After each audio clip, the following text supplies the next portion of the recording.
can feel how much we love each other. Oh, I'm so happy to see your face. I'm happy to see your face. We've been behind the phone. I know, we should do Zoom more often. I agree. I actually thought of that when we talked. Let me put this on gallery. Yeah, so we can see each other. When we were talking the other day, I was like, I wish you were sitting with me at this pool right now. Like all the times that we used to do that and have deep conversations and try and sort out, you know, all of the problems in the world at 12 years old. No joke. We were 12 years old trying to solve. And we haven't stopped, have we? No, not really. You know, I was thinking, I was walking over here and I was thinking of that 12-year-old story. I remember because for those of you guys who watch this at some point, Nicole is my cousin, and Nicole's mother and my mother are sisters. And I remember us having this conversation around 12 that said, it ends with us. Do you remember that? Oh, I'll never forget it. Yeah. Yeah. Tell me about that. What is that? What do you think that meant? Like, what do you think we were getting at back then? And how does it relate to where we are right now? I guess. It's been full circle, hasn't it? I think it's about healing. And, you know, the people in our family, particularly the women, have always struggled. And they were hard workers, and they just always tried to be better. And watching them work so hard to be better was inspiring, really. And I felt, for me, that I wanted to be better because I watched my mom and, you know, your mom and our other relatives kind of come together and give each other support around all of the things that they had been through. And that's what it was about for me, that we are the next generation that can be that much better and heal from the pain. I just have to sit with that. I'm like, I said to you when we talked on Saturday, I was not going to be emotional. I was going to be a little bit more professional today, but there's something about your energy that just really warms my heart, because it is about healing. And sometimes there are tears on the healing journey. It's a difficult path to detach ourselves from the way that we're supposed to be, or the way that society tells us to be. And so that inspiration to see the mothers really trying to get out of those molds to the best of their ability, and then deciding that, you know, with all of the resources and the privilege that we had growing up, that we would continue that journey and accelerate it. You know, we would raise our children differently. We would look out for what was right. And I think that journey has been very interesting, unfolding just all of the things recently, because the healing journey for me has been so altering of my energy too. Like it's just been such an awakening and such a shift from everything I thought to be real and good and holy and true to what is now, and what is right now feeling different. You know, it's just like a 1, 2, 3 switch, and that journey from there to here has been, you know, I've been fidgety at times. You know what I'm saying? I mean, like, you know, waking up to this COVID thing, and I know like you've made some big decisions about how your family's operating, and your children in schools, and masks, and do we mask or do we not mask, and, you know, thinking that the school that you had your kid in was like a really good program, and then seeing how it was playing out, and then having to stay and have like the confidence and the faith that the decisions you were making were the right ones. You know, I think that's a layer of healing, of trusting yourself, that's been very, you know, transformational for me. And just this layer of trusting myself on this has been huge. Absolutely. Yeah. I was talking to a friend yesterday, and she was saying that her mom was really sort of not understanding where she was coming from about some of her fears about how children are being affected by all of this. And, you know, I had this kind of light bulb moment, and I said to her, you know, your mom is a little far removed from being a mother. You know, she's a mother of an adult daughter, and we are mothers of young children right now. And I think what's happening to me is I'm responding to my gut reaction of what my children need. And that's why I'm making the decisions I'm making. If this were just me, I think I'd be making all completely different decisions. But I'm responding to that mother voice. And it made a lot of sense to me as we were talking about, you know, her pain, that her mother wasn't really acknowledging why she's made some of these decisions, and sort of criticizing her about it. It felt good to sort of think of it that way, that we're doing this for our children. Yeah. Yeah. Yeah. It's hard sometimes too, because I mean, as you do things for your children, as you like commit to that, there are people who don't understand. And so it really takes a level of like, okay, I'm a mother, I'm responsible for this.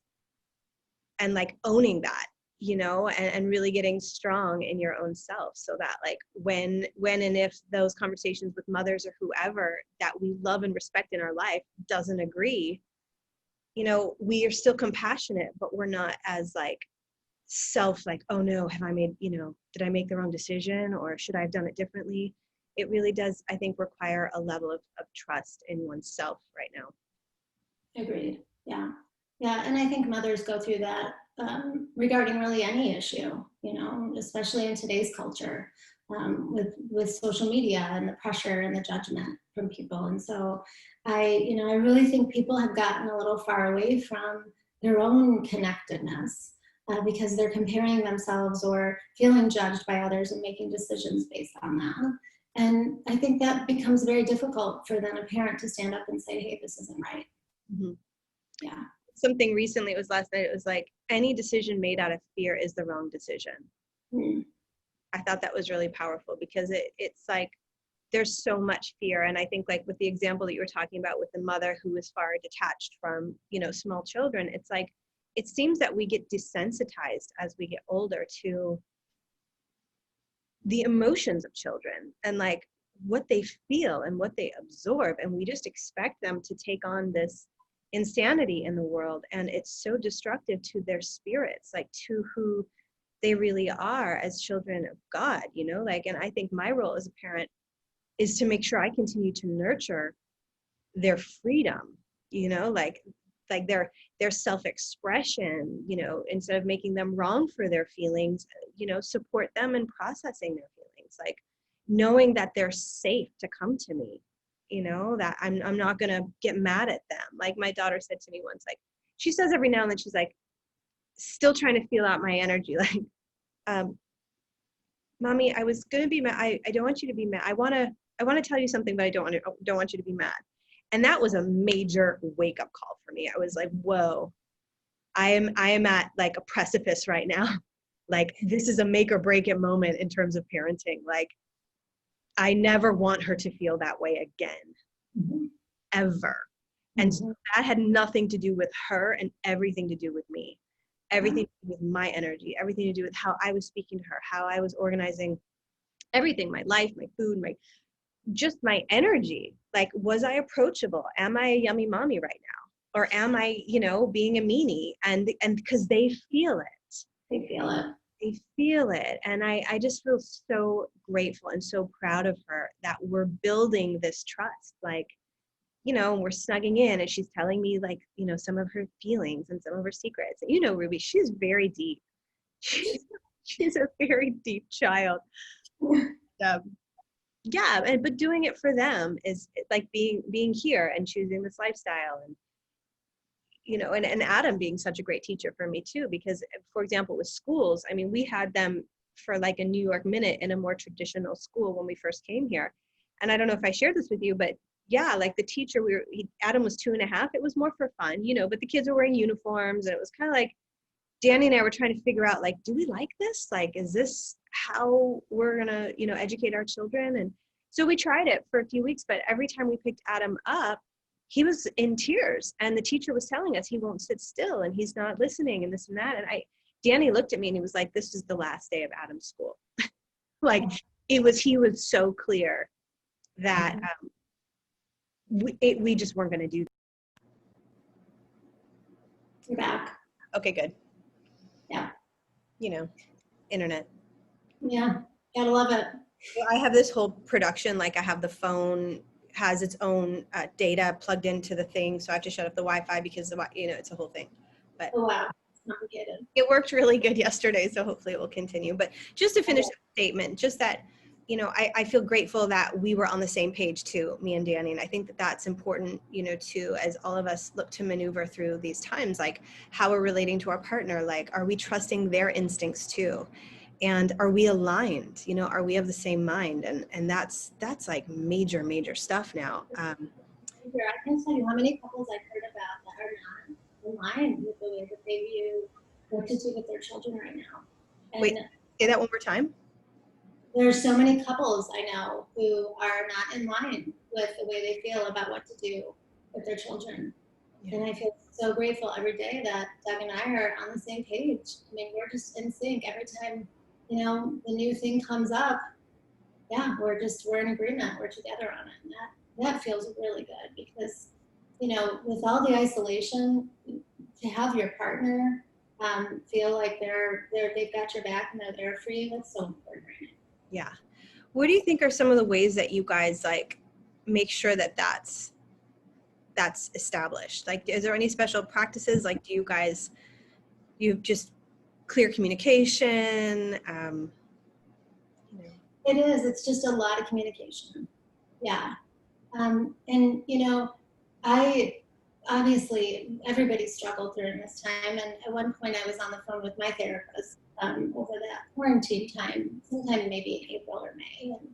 And I was having a really hard time talking to her about my struggles. And, one thing she said to me that really helped a lot was that I was sort of ready for this. Like I had been doing the work, right? Individually and in my marriage. We've been communicating for years and years, working things out and dealing with stuff.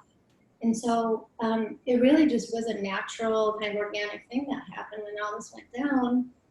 We just kept doing our own individual work and then we kept communicating and, every step of the way, just, making sure that we were dealing with it and healing ourselves and working on it. Which I'm so grateful for the fact that we had already set the foundation because I think if we hadn't, this time would have broken us, one or the other or both. I don't know, but I don't think it would have been good. Yeah. I think the point of like doing your own work is huge.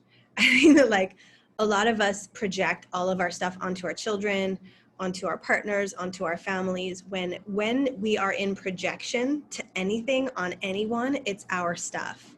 And so like that's the healing work, is being like, oh wow, I have all this junk. Oh my God, like who can I, like, how am I going to clear this? Like, what can I do to support me in coming back to my natural, state of being, which is in alignment with loving energy and being the woman or the man that I want to be. And if I'm not being that, then that's on me to correct. Like that's the work. That is like, the ego and spirit. And then in between them is the work. Like you got to get over yourself, to a certain, like, you got to be like, well, I don't know. I just feel crazy right now. I better, write it out, or I better call somebody, or I better go meditate or do some breathing. I better drink a cup of, chamomile tea or whatever it is, that we can start to get ourselves out of beta, like out of the franticness of mind. And our collective mind is quite frankly, like very scattery right now. It's like shaking. It's like, that is what I believe is the purpose of this time, is to squeeze us another layer, to evolve another layer out of, our insanity, out of our egoic behaviors, out of our projection to others, and start to use, the title for this was like things that make sense, was like starting to make sense of things, like, putting two and two together. And just being open to that, I think speaks to what you were saying earlier too, Nicole, that just you started this. Like you're not a different person now, like You've been on this journey. This is an evolution. Like you're shedding your skins, like you're letting go of more and more of your old self and stepping more and more into your new self. And when you do that, I just think you see things from a very different vantage point than when you're in it and not changing and not growing and not dealing with your stuff and making it about somebody else, or, you know, all of those like things that I think a lot of us, that's why this is happening. Like we need to grow up. I don't know how else to say it, like in a nicer way, but like that's what it feels like to me. It's like I've had to really grow up, like take responsibility for all of it, you know? Does that make sense? Well, it makes perfect sense. That's what I want everybody to come out of this time with, that learning and that knowing and growing, and really, you know, this time to be inside and away from people. While I have my issues with it, I think should certainly be a time to go inward. And I don't know that that's happening. I think, like you were saying, everybody's so frantic. I think they don't know how to go inward. I think there's too much pain inward. And I think people are really struggling with how to heal that, so they can be comfortable with the quiet and the silence. Yeah. Yeah. I found though, and I know you'll likely go here with me, that like I couldn't avoid the pain anymore. And that is the journey home, is sometimes, you know, a difficult journey. It's sad. And waking up to, you know, world events and waking up to what's happening with children on this planet. I know you're super passionate about children. Like that for me, that put me in bed. Like that straight up put me in my bed and put me down for a good few days. And even when I came out of it, I wasn't the same. You know, I felt different. I felt like it was purposeful. Like, I don't know if everyone's going to have to go as deep as I did into some of the, you know, darkness that happens on our planet. But I do very strongly believe that we have to acknowledge it so that we can choose something else. Mm-hmm. Avoiding it is the problem because it's too painful. And I get it. I get it. But we're resistant, we're malleable, we'll recover. Like I'm stronger now, I'm more committed, I'm so much more gentle with my own children. I looked at my own, how am I violent against children? Me, how am I violent? How do I love every single child that comes into my presence? Do I smile at them? Do I give them warmth and love? Or do I judge them? Do I make them wrong? That's violent too. Mm-hmm. And so that is the spiritual journey, is alchemizing the pain by taking ownership of your thread in it. You know, like that's growing up. Like you can't avoid it and, you know, be almighty about things anymore, because that's not the future of humanity. I believe our future is so much brighter than our past, but it's like we have to get through it to the other side. You know what I mean? Like, it feels like we're just trying to ignore it, but it keeps getting bigger and bigger because we're ignoring it. Are you with me? I'm totally with you. And wow, that was so powerful how you put that about how am I violent against children? Wow. Thank you. Yeah. Because I've been saying this forever, and I never realized how big it was until these last few days, to be quite honest with you, that forgiveness is the key to happiness, and judgment is the opposite of forgiveness. So if I judge those that are violent towards children, I'm still judging. So then I'm not in the field of love. Now, it doesn't mean I accept it or anything. I'm disgusted by it. I'm offended by it. But judging it isn't going to get me through it. Forgiving it doesn't mean I condone it. Forgive it means I'm gonna heal my aspect of this, because anytime, it's not even I know this, like anytime I am tempted to throw a dagger, it's because I've been triggered. Like, I've been triggered somewhere. There's some thread of that nastiness in me. There's some thread of it. And so this is healing is a purification process. And we have got to be aware of what needs to be purified so that we can put our attention, our energy there. So for me, that's really what this is. It's like, okay, look at your dark stuff. Look at your shadow. Look at what's upsetting you. Look at what you're tempted to judge and to resist and to be angry about, and own it. You're the angry one, like, anyway, I just really feel like when you're willing to see things differently, and the more I practice this in my life, the more I'm willing to see things differently, I see it differently. And what I see differently is a much more positive narrative. We talked about this Saturday. It's much more fun to believe, I'm going to go out on a limb, but to say that there is a movement happening on planet Earth that is awakening all of us to decide for love and for light. And that process is a dark to light journey. And it's happening in all different layers of our society. And it's exciting, and it's what I'm putting my energy towards, because the other narrative is like, oh, it's just so bad we can't do anything about it. And I don't want to look at it because that's just the way the world is, and whatever, it sucks, but I'm safe. Yeah. It's just that wasn't good enough anymore. Yeah. Well, yeah, because you did the work and you went to that place in yourself, that dark place that is painful to look at, that is so much easier to avoid. And there are so many things in our culture to avoid it. So you just pick one and you don't have to go there. Yeah. And then yeah, out of the darkness comes the light. I like that. Yeah. It's just a better narrative. It makes more sense to me. Yeah. Well, and it's empowering. It makes you feel like there's something you can do. Right. You're not powerless. Right. I think too, we've shared, in the beginning of this, like, I was so afraid to call you. Like, I don't know who reached out first. I think it might have been me. It was you, yeah. I think I reached out to you, and I was like, I may have really lost my fucking mind. And that's why the only person I know will tell me the absolute truth is Nicole Aubrey Runyon. Sorry. Yeah. So, like, she's the person I know. She'll tell me if I've totally lost my mind, and I know that I'll trust her.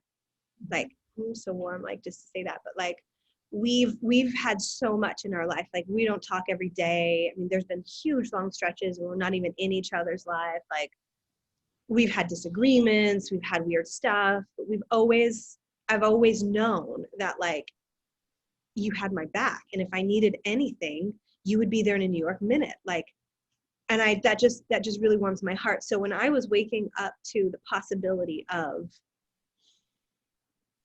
this takedown of the cabal situation, I was really like, I had no idea about any of it. Like, I've talked to people in this community that have known about, oh, well, yeah, banking's usury. They're just printing money. That's illegal. Like, people knew that. I didn't put two and two together. I was just hustling. Like, I was just trying to make it work. I was just trying to get through my life. I was, trying to be, a loving human in the world, but I always kept getting knocked down. Like, but I didn't know about the banks. Like, I didn't know about pedophilia. Like, I didn't know about human trafficking. Like, I knew a little bit, I never put my attention there, because as like a spiritual practitioner, it was like that. I'm in the light. I don't want to look over there. I don't want to look over there. But things got so dark so fast. It was like all of a sudden, everybody was locked up in their houses and afraid to touch each other, afraid to talk. Everybody was going to die from a virus. The stories coming out, there's going to be mass graves. It was just like, it got so dark all of a sudden. And my husband has always had an awareness of the corruption in the world, 13 bloodline families, just, he knew stuff. And we never really went there. Like, he would share things now and then, like when I got really excited, for example, about Marianne Williamson, and I was like, woohoo, Marianne, like, she's gonna save the day, like, this is amazing. And I like really went to her rallies, and I was like, this is awesome. And you guys remember, we had that conversation, your brother got me in, I mean, the whole thing. And like, Danny the whole time was kind of looking at me like, you know, she's so sweet. You know, she really does think like it's gonna be okay. You know, like this is, yeah, like you're gonna let her be the president, like, you know. And he was, you know, he was so great about it. He never really told me about it until, you know, I started to get like, wait, what? Like, you know, and that was a big part of my awakening. And so we started to watch some things, and he was holding a lot of space for me. But I like, when I heard out loud from one of these truth people that Donald Trump was a good guy, he said it like that. He goes, and no matter what, however you feel about him, it's like healing your daddy issues. Like at the end of the day, you know, let's just hope and pray that the majority of fathers out there really care about their children. Like that's not the case all the way around. We all know that. But let's just believe that's innate, right? In the human DNA, that like you love your offspring. So it was like, he's doing good things and you're going to have to deal with that. Like that was the truth guy, you know. And this is a person that we had been watching like on ancient civilizations, and he's like a professor and he's written all these books, and so we really trusted him. So when he said that, I literally was like, that's against everything I have set up right now in my head. Mm-hmm. So it was like, it felt like a bomb went off in my brain. I don't know, what was your first inkling that actually he might not be the most terrible human on the earth like everybody says he is? Like he might not, I don't even know yet, but like he might not. Well, so I would have to go a little bit back to describe how I got there, because for me, it was, and shame on me, it wasn't sooner, but the 2016 election with the Democratic Party and what they did to Bernie. I had felt so strongly that was so wrong. And I remember talking with the women in my book club. There was 8 of us, and it was literally me against 7 women with this issue. And I remember saying, you guys, because everybody was a Democrat in this group, you guys, we're the Democrats. We're the people that care about people. Why don't you care that this happened, right? And you know me, I can get really emotional, and I got really kind of upset. And my one friend, who I've known since high school, said, Nicole, don't ever change. So I said, I won't. But I have to say, I think that started my journey. I don't think that I could have kind of had any kind of shift during this time had I not started questioning the party in and of itself 4 years ago. And I'm someone that's sort of always watched the documentaries and, you know, always been, you know, at the end of it, like, this is terrible. I can't believe this kind of injustice exists.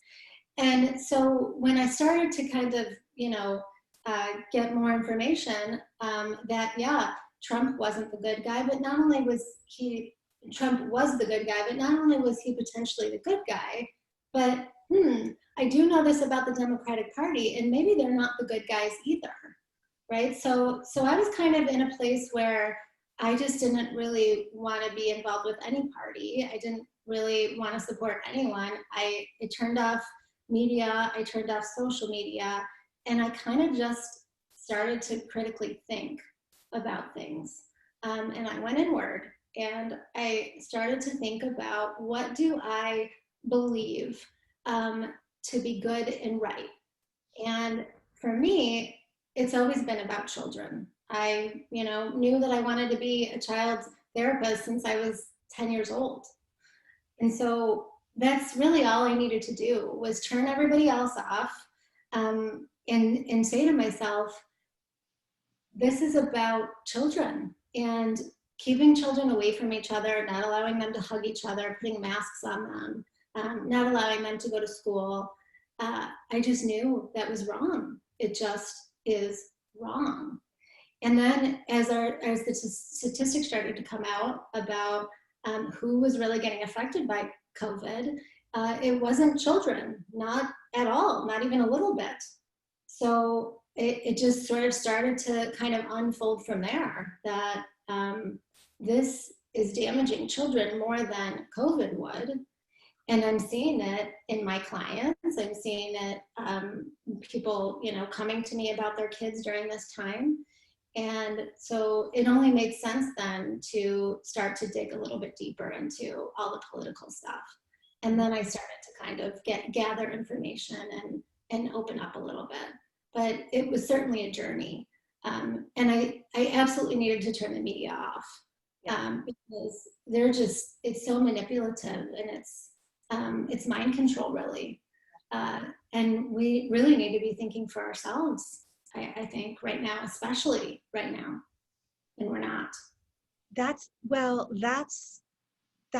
the journey. That's what we are doing, is like, we need to say, okay, like someone has said to me, you know, I've taken a few hits in the last, major for me, but you know, just in the last 24 hours from people very close to me in my It's Yoga community that have just been like, you are blah, blah, blah, off, crazy. We don't want to be part of this anymore. Like really reacting poorly to my inquiry around what's happening, really. And believing that if I wanted to look at a movement, I couldn't look at it from the Atlantic or the Guardian or the mainstream media. I had to kind of go into it knowing that I would make it. Like I would make it out the other side whole and complete, and you know, still aligned to reality as love, you know, that love is the energy that is keeping, you know, the trees and the oceans going and all of that. And like, so when I went, you know, through that and kind of came back around, I realized that when I was inside the movement, and I'm still kind of curious, I'm talking to people, and it was like, I could see it better. And anytime we just trust the mainstream media, like we go on Wikipedia, and if you look up what it says about Q, it will make your stomach turn. Like it will make your stomach turn. You'll be like, well, I have nothing to do with that. But I don't want to defend myself, because I'm really trying to embody spiritual principles, which one of them from a course is defenselessness. Nothing real can be threatened. You know, it's my safety is in my defenselessness, like in knowing, not in my beliefs, in my knowing, you know? And so for me, that's been what's keeping me going, I think, is just like knowing, you know, that something 2 and 2 doesn't make sense myself.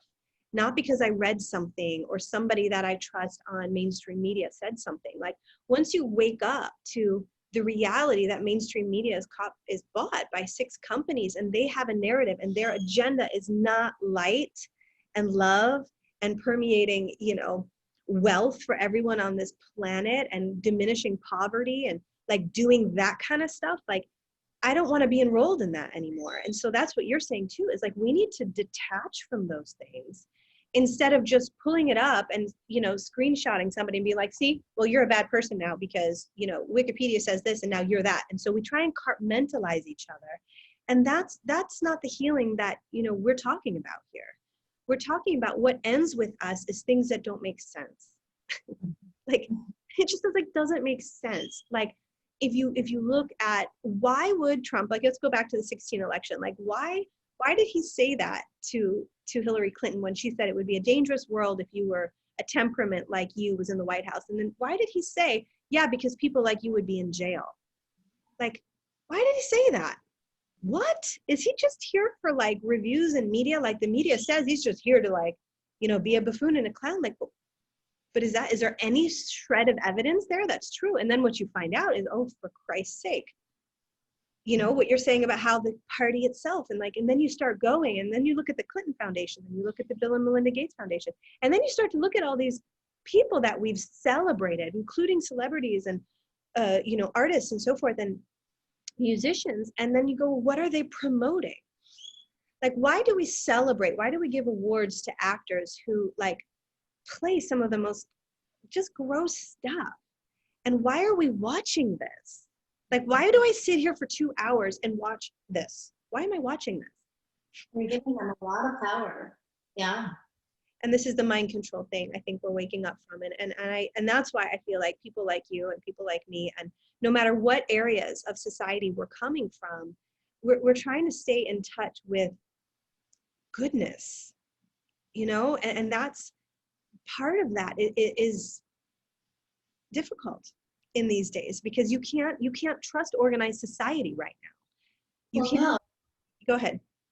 you question it, you're considered crazy or a conspiracy theorist or any of that. And so to me, that's a problem in and of itself. That things have been censored.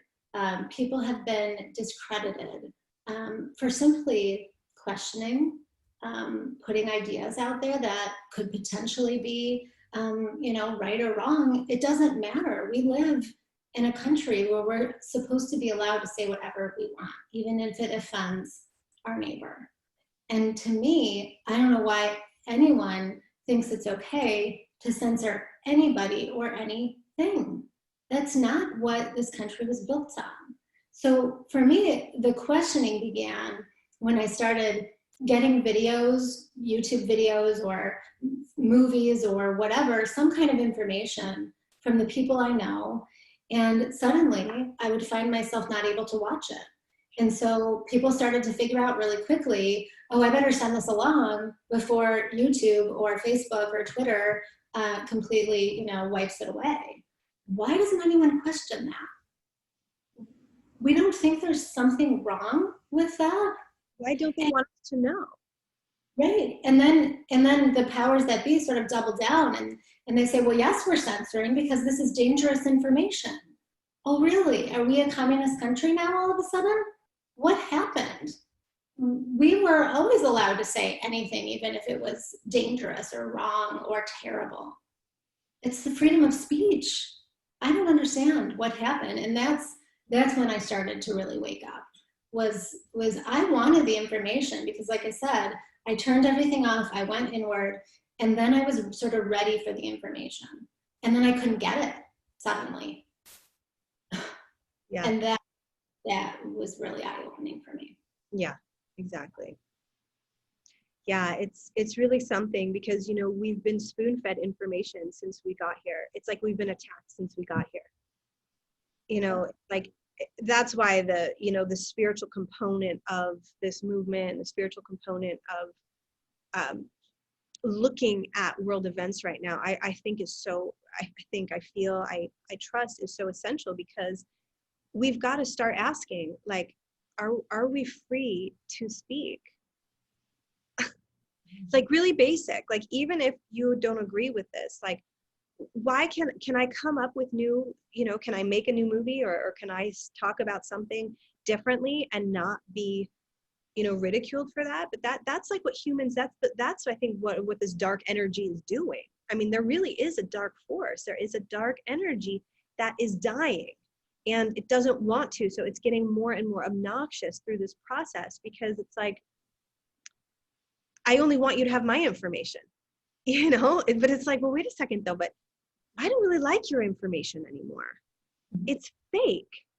It doesn't make sense. We know Jeffrey Epstein. We know about that guy. I didn't watch the movie. I couldn't bear it. I didn't want to watch it. Yeah. But okay, I got the gist of it. Okay, really bad stuff happening on an island, and really high up level people that we all respect and that we've all loved were on that island. Okay, and there's like those people endorsing this president or this candidate, and none of the people endorsing Trump. And so it's like, that just makes sense to me. It's like, what they're hanging on for dear life here, because it's not sustainable anymore. I just really don't believe it. And the people that are struggling the most right now are the ones that are resisting this as a reality, like resisting, well, no, they're perfect. Obama's a perfect person. I mean, who cares about the 9 wars? It's fine. It's fine. It's fine. Who cares about Afghanistan for 19 years? It's fine. Don't worry about it. I mean, the guy was talking to cars with 7 people, and Trump was pulling in like thousands of people. I mean, that was really inspiring in and of itself. So like, when we look at even the election results, it's like, where's the common sense here? Like, where's the common sense? Like, you saw the energy that was built, and the Course teaches us, I want to get your feedback on this, but the Course, I'm a student of the Course in Miracles. It's a metaphysical text. I really love it. And it teaches us that God's salvation, God's plan for the salvation of the world is our awakening. That you are essential to God's plan for the awakening of humanity. Like, the salvation of the world is based on us being saved from our own insanity, from our own believing that we are all of these separate people competing with each other, trying to get ahead, trying to make our lives good. We don't realize that we're the sons and daughters of the creator, of source, So it's, for me, it's like from that perspective, and people have said to me, you shouldn't talk about these things. I'm like, why are you telling me what to talk about? If you don't like it, go somewhere else. That's totally fine. But like, just hear me out for a second and feel this in your heart. Like, the plan is you waking up to, why is it this way? And is this what I want? Do I want to live in a world where everybody's walking down the street by themselves wearing masks? I just walked over here. I saw most people without them, but this, like, the one guy, and you can feel him, he's really scared. He just got off a plane from Europe or somewhere. He's like freaking out, wearing his mask and his sunglasses. And it's like, dude, it says on the box, it won't stop COVID. Just sit with that. Like, does it make sense then? If this is about COVID, if it's about that, then what? Then why is everyone wearing masks? If it says on the box, is it just for like liability? And are we just living this like crazy experience because, companies don't want to be sued? Or like, what is going on? It's like that, like, oh, we just go with it. It's so dark. It's just dark. I cannot do it. I hear you. Yeah. Over the years, many of my clients have expressed that they don't know why we're here. They don't see the point. What are we doing here? Those kinds of questions. And my response to that is always that we're here to connect to each other. Yeah. And so when you're talking about, the idea that God wants us to connect, to be together, to breathe love, that's the point of us being here. And so to be told that we have to be away from each other, and when we are together, we have to be 6 feet apart and we have to have a mask on, is the complete and exact opposite of that. And for me, I've always resisted things that don't feel right. And, I grew up going to Catholic school and it was super strict, and some of the rules never made sense to me. Like, you can't chew gum. I mean, what is that? You can't chew gum. And so I always broke that stupid rule, and I would always chew gum, and I would always get in trouble every time, but I didn't care because I thought it was a dumb rule. It really was. And I remember my 3rd grade teacher looking me right in the eye and saying, Nicole, you cannot chew gum in school. And I just looked right back at her and I said nothing. I just stayed there. And look, I followed the rules that made sense to me. I followed the rules that, were going to make me whatever, like, successful. I could do the schoolwork because I knew that there was a means to an end. The chewing gum rule didn't make any sense to me. And so I feel the same way about this. I don't want to follow these rules because they don't make sense, and they go exactly the opposite direction of what I feel inside is right. And what I feel inside is the reason why we're here. We're here to connect to each other. And I think we're really losing our sense of humanity, that we're not even allowed to hug each other. We're not even allowed to hug each other. What happened? What happened? Yeah, people tell me there's no dark agenda, Marie. And I go, okay. Okay. I mean, really? You think this is normal? Like, that's just it. It's like, well, who's telling us this? Who's telling us we're not allowed to be together? I mean, something that's so basic of a human need. yeah. You need to question why we're being told that. And it's not about a virus, because the numbers from the virus are telling us that we're not dying like they thought we were going to, right? They told us millions. Well, it's not millions. And I know they want to make that over 200,000 number here in the States. They want to get that in our heads. And in no way am I discounting those people. But it's not as many as they thought. And in comparison to the population, people die every day. right? I mean, you're more likely to get into your car and die of a car accident than you are to die of COVID. I also don't trust that 200,000 number because, again, hospital systems fully admitted that they were incentivized to put COVID on people's death certificates. No one wants to question that. And then you say that and you're some conspiracy theorist. Well, that's just a fact, and they actually fully admitted it. They weren't even trying to hide it. My husband works in healthcare. He sees that hospitals are at 50% capacity. Well, hospitals exist to make money. They're for-profit institutions. And so what do you think is going to happen when they're not allowed to operate more than 50%? Well, they're going to try to find the money elsewhere. And if the government is giving them money to say somebody died of COVID, then that's what they're going to do.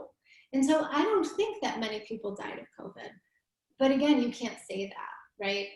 And there are facts behind that, but you say that and you're a conspiracy theorist, you're crazy. And to me, there is no scientific basis for what they're doing to us and for what they're doing to children. It is an extreme disservice to children. It's doing harm. I hear it every day. I have somebody, not a client, just somebody in my personal life texted me at 2:30 in the morning this morning saying she was having a hard time and she needed to talk. 2:30 in the morning, a college student. Because these college students are being locked up, literally locked up. Some of them being told they're not even allowed to go home. Otherwise, they'll get a ticket, a misdemeanor. They're not even allowed to go visit their families. What is happening? No, to me, I would want to question that. I would want to ask myself, what is wrong? Because young people and college students are not affected by this virus. In my town over the summer, we had, it went around the teenagers. There was a little, I think there was maybe 50 of them that were positive. No one died. No one went to the hospital. Either they were asymptomatic or mild cases. And you probably would have thought it was a cold or something, and no one would have thought twice about it if there wasn't all this hype about this COVID business. And then the testing in and of itself is obscene. I mean, there's got to be a better way than trying to get something into your third eye. I mean, but of course, we're crazy people because we don't want to put those things up our noses. I'm like, no way. I won't go up to the States because the people I was going to see, my family, said they wanted me to do a test. I was like, I'm not going to do that. I'm not going to do it to my kids. So I just won't come, and I love you and it's fine. And come down here because life is, pretty great. Let me tell you about today. Got up. Are you there? You froze for a second. Are you there? I'm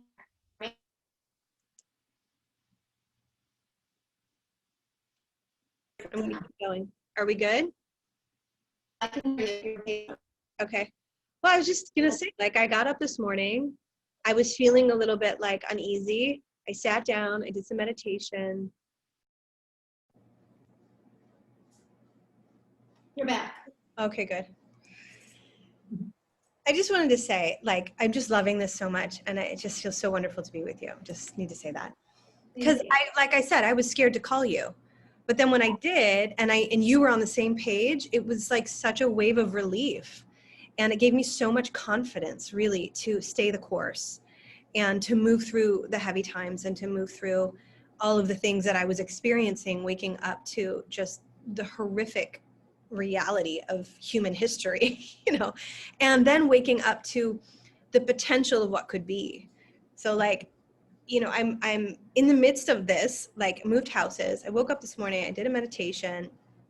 The children were playing downstairs. Danny made orange juice and smoothies. I came down, Ruby and I did some artwork.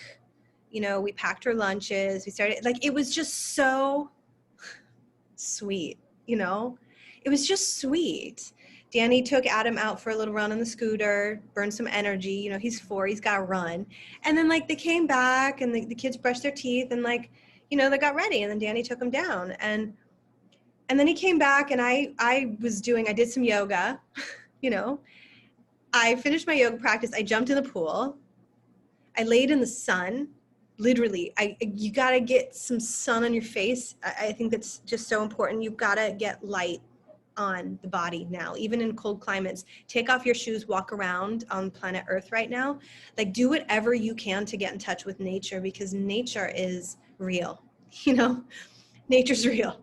And I just find that the more I connect to nature, the more I just feel things are true or false. And I don't need to get into any analytics too much about it, other than, does this make sense? Like, does it make sense? And is it the future I want? And is it like reflective of the life that I'm living right now? Because, you know, it's pretty great. And I want that for everyone. And that's part of why I'm doing this. This is not fun in many ways. Like, it was not fun to call you and potentially hear you say to me, you've totally lost your mind. I never want to speak to you again. You know, whatever you could have said to me, it would have broken my heart. And my heart's been broken in a million pieces in many ways, by a lot of communication happening, you know, questioning character and things like that. But that's, I believe, what Christ consciousness is about. Like, once you wake up, you know, that's the story. I don't know if it was real or not, but like, that's the story. They put the guy on a cross. They said, no, I'm the Son of God, and so are you. That's all the guy did. He walked around telling everybody, I'm the Son of God, and so are you. And love each other. Treat each other like you want to be treated. You know, keep it real. He talked to women. He did things that that modern society at the time didn't want. He went against the synagogues. He went against the Pharisees, you know, and they put him on a cross for that. So, like, what ways are we willing to break down ourselves is the question. And I know that you've done this too many times in your life, and I certainly have, like, where you're just like, you know what, this just doesn't make sense to me. Like, cutting off my boob right now because I have cancer. I want it to make sense. Trust me, I really do wish I could just go with the flow on this. It would be so much easier. I do not want to do this by myself. Like, but something happened to me, and I think it was something I decided before I came here, and something that attracted me to you. And that's why we're cousins and we're sisters and we're family, is that, like, we want it to stop. Like, stop this craziness, and live your truth, and let people say what they want to say.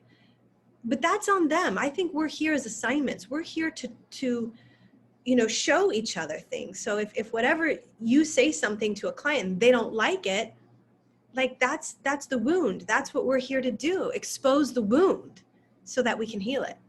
Yeah, and hold the space for each other to heal, which I think is so powerful. And I think that's what we've done for each other, right? Just as you were describing, that there are times where we don't talk or we've had stuff, but we hold the space. And so that's why I always feel like you're there, you're around, even if you're not there, Yeah. because there's that energy and that power.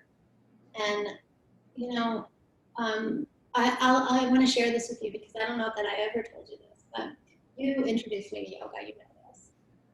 And I will never forget the first time that I did, a pose where I was leaving the ground, and it was Bakasana. And I physically was ready and able to do it. But the second my feet came off the ground, oh my goodness, I was so scared. And it took me a long time, actually, until this year, to really be able to hold Bakasana.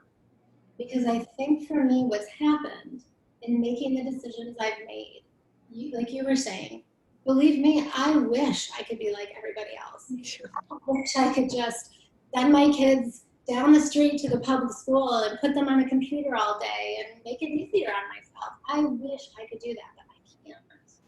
And so to follow that instinct and to really own my power and my own voice was always scary to me. But I could do it for my kids. And for the 12 years that I've been a mother, every powerful decision I've made has been in regards to my children. And so I think just this year, I'm really feeling like I can own that power. And that feels really good. Yeah. And you particularly have always been an inspiration for me in that regard, because you've made some pretty bold decisions in your life. Radio here is crazy. Yeah.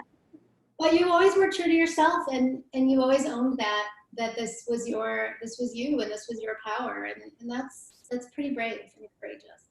Thank you, Nicole. I love how you talked about owning your power and like getting your feet off the ground in Bakasana this year, because you did what you needed to do, you know, and you didn't shy away from it. And that's what I'm feeling too in these last, you know, this last week, 10 days of like being like, wow, part of what's been holding me back is being still invested in what other people think of me.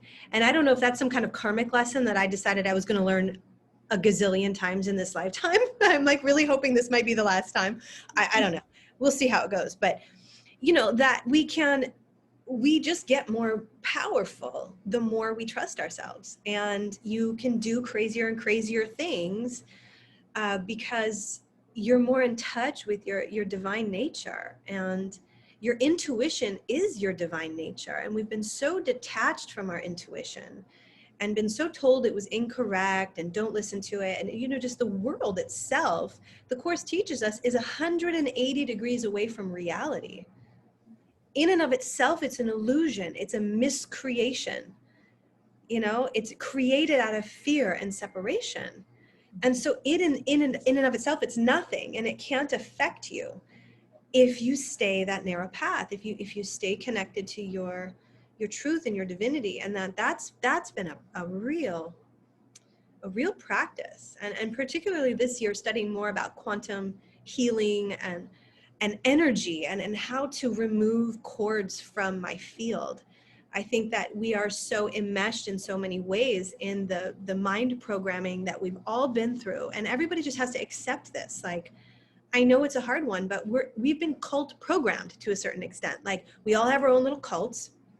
This is what we do in this cult. Like, I remember when I went to San Francisco and my mom said to me, "You're in a cult, but that's okay. We have people."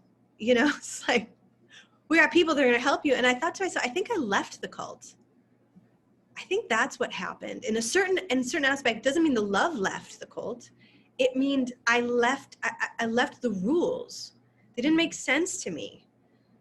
And like you said about chewing gum, like, it didn't make sense to me that I had to do certain things a certain way. Like, you know, stupid things, even with the church, and like having sex before I was married, and just like a priest, you know that story 100 times, just like feeling so guilty and ashamed of myself and this and that. And it was just like, you know what? I don't think this is how God would want me to feel about this.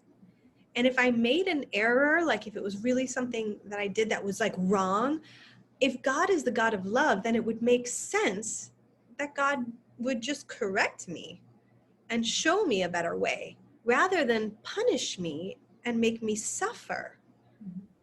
And that's the difference between light and dark. That's the difference between these agendas. And it's playing out in every level of space and time, in every dimension, in every matrix that has ever been created. It's on.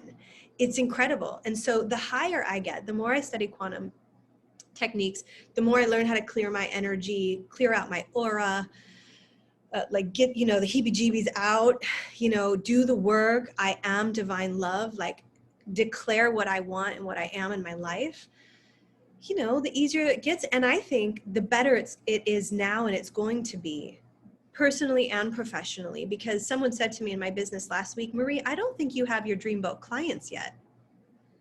I think you're still trying to organize a narrative for the people that you have, rather than speaking your truth, being who you are without apology, and then attracting the people, magnetizing the people that wanted to resonate with you and with what you were talking about, instead of trying to prove yourself or persuade somebody," which is not I don't want to do that anymore. I've probably done that a lot in my life. Like, I totally have probably done that a lot, maybe my whole life. And I think that's what we do. We try and persuade each other of our narratives. But I think it's just like living in the narrative now, like living in 5D. Like, I'm living a beautiful life. If I showed you what I was looking at right now, you'd be like, awesome. I'm going to be down. When are you coming? I keep telling you, get down here. Like, come down for 10 days. Let's do some yoga. Let's hang out. Let the kids go to the beach. It's going to be great. Like, we need to take ownership and sovereignty and emancipate ourselves from the system and live the lives that we want, straight up. Just do it.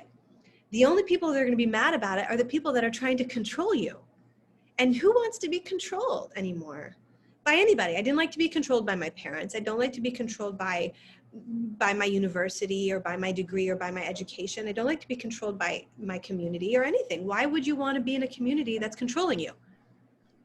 You know, like who wants that? Be in a community that loves you and that wants the best for you. And that in them wanting to do that, they're doing the best for themselves. And that's how we teach only love. That's how we demonstrate what's possible. When we grow, when we change our minds, the Course of Miracles calls that a miracle. A miracle is a change in perception. That's it. It's not walking on water. It's not doing a backflip or Bakasana even. It's changing your mind about Bakasana. That's what happened, Nicole. That's what you did. You got on your hands. You did a handstand off your mat. And that's what I do in the world. That's what yoga off the mat's all about. But you know, that's just what it is. I didn't make it up. And I think that that's important too. When you trust your intuition, is that you're allowing this divine intelligence to use you because you know that you're created by it. Like that's the connection, you know, is like to know you're created by this and then just doing what it tells you to do and knowing it's got your back and it's going to bring people to you. It was like, last thing I'll say, I know I'm on a bit of a rant, but like I got a message yesterday that was like so like my body just like, whoa, like I was like, yeah. And then right after I got another message that was like, I love you so much. I am so proud of you. This is not easy. I think you're amazing. Oh my God, can I get on the phone with you? Like this, and it happened at the same time. It was like that level. It was like, okay, Marie, where are you going to put your energy? Where are you going to put your energy? I love Are that. you going to go guilty? Are you going to go into shame? Are you going to go there because somebody else thinks you should? Or are you going to align to the love and the light and the magnetism of that energy? And that's why I'm just so happy to be full circle with you, because it's so divine. This is how the divine works. This is how the matrix works. When you detach from the media, when you detach from all the systems and the organized society and all the stuff, you get kind of absorbed into another one, and it's a higher vibration. And that's where I think the world is going right now. More mamas are saying, you know what, honey, just stay here. I want to look at you all day. I want to look at your face. I want to make sure you're eating the right foods. I want to see who you're talking to, because right now, like our kids in this program they're at, like I know the teachers, I know their hearts, I know their struggles, I know their journeys, and I love that. I love that we're in a community. That's really exciting for me, actually. But that's kind of a long rant, basically to just say how much I love you. And I'm so grateful, because this has not been easy, and you've always been so grounded, Nicole. Like you just know stuff, and that's awesome. And your work is awesome, and your family is gorgeous, and you are just such a pillar of light. I mean, in Detroit, Michigan, for Christ's sake. God bless you. I don't know how you've kept it together. It's a tough place, let me tell you. It's award winning. I'm going to give you an award. Look, I'm going to give you this crystal. Thank you. I'm going to give you this crystal. I love this blue crystal right now. I'm like going all woo woo too. I'm like bringing in the crystals. I don't even care. All the help I can get. All of it. I love it. All right. Anything else that you want to say, or anything you want to share? Any last thoughts? Or I mean, I love you, and this is really it's really nice to be doing this with you and having this conversation, and not just this conversation, all the ones we had before it, and all the ones we had in our childhood. And yeah, thank you. you're so welcome. Remember, we used to have the laughing disease. The laughing disease. We just couldn't stop, could we? We just wanted to laugh and laugh and laugh. It was so natural, It was. I love it. So many gifts and so many gifts. And this is really why I wanted to do this in this forum too, just so that, we could just bring more and more people into this as a conversation. Like guys, like, let's just bare our hearts a little bit. Yeah. Bare our hearts. Yeah. And I've been thinking a lot about that with the people in my life who don't agree with me. I keep reminding myself, I know their hearts. And I know that, they really believe the information they're getting. And so they, their hearts are kind and warm and loving, and they're responding to that. And I'm just constantly sort of trying to remind myself of that, because we're, the again, we're all connected. The point of being here is to be together and connected. And so I just have to sort of just hold that. And it's hard. It's a practice, like you were saying. And it can be painful, Yeah. but it's necessary. Yeah. Yeah. It's part of the growth, you know, it's what they say, when you break a bone and it heals, it's stronger. That's right. And so like, that's kind of, you know, the Shiva energy too. If you look at it from a yoga perspective, it's like destroyer. Shiva's the destroyer and Shakti is the nurturer. That's the masculine and the feminine energy. So the masculine, it's like, I have to destroy relationships. I have to destroy people's perceptions. You know, that's what it is to be, I believe, a spiritual human. Is like, you know, your life stands for something that is opposed to what other people's life stands for. And that's okay. That's okay. We're assignments in each other's lives, but you know, we're all leading each other home. And I think that everybody's going to go at the pace that they want to go with. But I really want to invite people into this kind of a conversation where there's mutual respect, where there's love is the basis. You know, it's like, we're not our thoughts. This is not about, you know, intellectualizing the information and, you know, proof and this and that. It's about feeling and knowing, like a deep knowing of who you are, how you fit into this matrix, what your purpose is in this life, and are you aligned to that? And when you're aligned to that, you know, there's where the power comes from. You become almost invincible. It's not that you don't feel the pain of the suffering of the world, but you have a power to transcend it, to transmute it. You can take on more of it, and then I think that that's what there are so many humans doing right now, which is exciting me, that there is a movement towards awakening to who we are and how can we do this differently.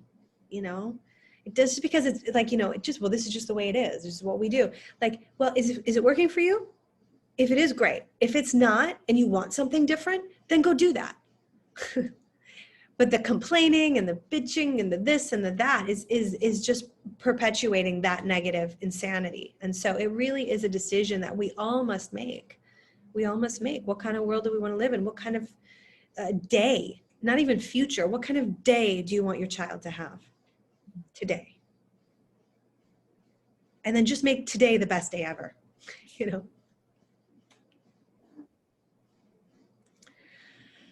Oh, we did it. Yay. Yay. Thank you. I'm going to stop the recording now. Thank you, friends. So much love. Thank you, Nicole, for this time. Let's just stay on for a few more minutes. I know you got to go pick up your kids. Bye, friends. See you next time. Nicole Aubrey, she's amazing. You can text me or DM or message. We'll figure out some way if people want to connect with you and need some therapy. We all need some therapy. Lord knows. All right, my dears. Bye for now. Stop. I just have to record that. You have to say that one more time. Okay. Let's see if I Let's see if you can remember it. Nicole just said something so smart. It was about the whole, no party's going to save us. Yes. Okay. So no party's going to save us. It's not going to be the Republicans or the Democrats or the Libertarians. It's going to be the people who are checking in with themselves, people who are going inward and feeling their own stuff and then connecting to other people. That's what we need to do. It can't be about political parties anymore, because that has just divided us for years and years. I've been against my family my entire life politically, and fought and fought and fought. And really, in the end, we share the same values. So that's what it's about. Because it's about values. Mm-hmm. It is about values. What do you value? Yep. Do you value being right, or do you value being happy? Yep. And caring for people and being good. And that will make you happy. It will. It will. And it's like, yeah, it's what you're saying. I think too, I think that's part of the Q thing was unwinding from this governance, you know, really coming into sovereignty is deciding for yourself.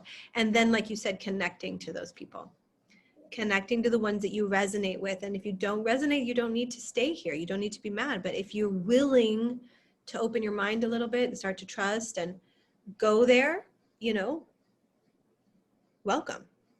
Right. Welcome. Welcome. We've got your back. It's not easy. But I think what you said in the truth community too is that we did it first. So we took a big hit for everybody. At least that's what I can say. Like, I took a major hit. I've taken a few. Even before I said anything out loud about this, I was in bed, I was vomiting. I mean, just the whole thing. Waking up to this has not been fun at all. It's aggravated my cancer. It's had me questioning everything. It's had me thinking I just wanted to give the whole thing up. I mean, it's not been pretty traveling through the dark to the light. But my mission and my purpose is to shorten that and to minimize the intensity of that for anyone who wants to come on board. Like, I really do want to hold the space for you as you process that. Like, I believe I can do that. I believe that's my gift, you know, and that's my function. That is my function. That is what I'm here for, is as a yoga teacher, as you know, not a teacher, but a yoga practitioner, as someone who's practicing the arts of consciousness, is to awaken to your supreme consciousness. If you're not doing that, then you're sleeping deeper and deeper and deeper and deeper. And this is about awakening. And there's no better time to do it. Like, now's the time. It's like what you said, like, if you're home and you're not doing your work and you're just continuing to eat and, you know, go crazy, It's not going to get any better. grow up. You can do this. We're big kids now. We're mothers, we're fathers, you know, we're leaders in our communities. We all have businesses and professions. Like, they're going to tell you can't work anymore. Lucky that we can do this online. But, you know, yoga teachers, yoga studios that had classes, you can't go to a yoga class anymore. Who wants to live in a world like that? And are you ready to say no and say what you want, not what you don't want anymore? I want this, and then just go do that. I have a friend who said our only way out of this is non-compliance.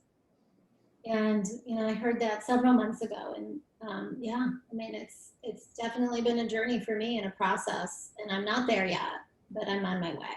Yeah. And I agree 100%. The only way out of this is non-compliance. And I think it's like just being close to each other, you know, and the people that I've connected to too, and staying close to the people that you're of one mind with, you know, just let everybody else go with love. Just they're going to be just fine. They're going to circle back around. They're going to come in their own time. I think there's also different timelines playing out here. Yeah, we all come to it in our own time and in our own process, and that's okay. Yeah. I agree. Well, I'm glad we got that little extra bit recorded, because we said a lot of really good things. Yeah, maybe we should have just kept it on. I think we should have just kept it on. But anyway, we'll do this again at some point, and maybe we'll invite if someone wants to come on, if you see this video at some point and you want to come on and like ask some questions or have a little conversation dialogue, I think, Nicole, you'd be open to that too. And that's kind of what I want to do. I want to get the YouTube channel up and going and just do this. This is what we do now. We need to get together in the ways that we can. Yeah, absolutely. And I have people in life that I'm sure would be willing to talk in this forum. Yeah. Yeah, I'm excited. Let's do this again in maybe like a week, 2 weeks, maybe something like, let's see what happens if, like, you know, arrests start to be made. That would be amazing. And then bring some people on. And what I'll do is I'll get this video, you know, over to you, and you can share it with whoever you want. And yeah, I'm so grateful to be in this with you. Are such a mighty friend for me, such a cousin, such a lover, such a sister. I'm so grateful. A woman, a mama, spiritualist, human, lover. I bow in gratitude. Gratitude to you too. I love you. Thank you. I love you. I love you. We're in touch, Nicole. Okay. Peace out. Love to those babies. Ciao. You too. Bye-bye.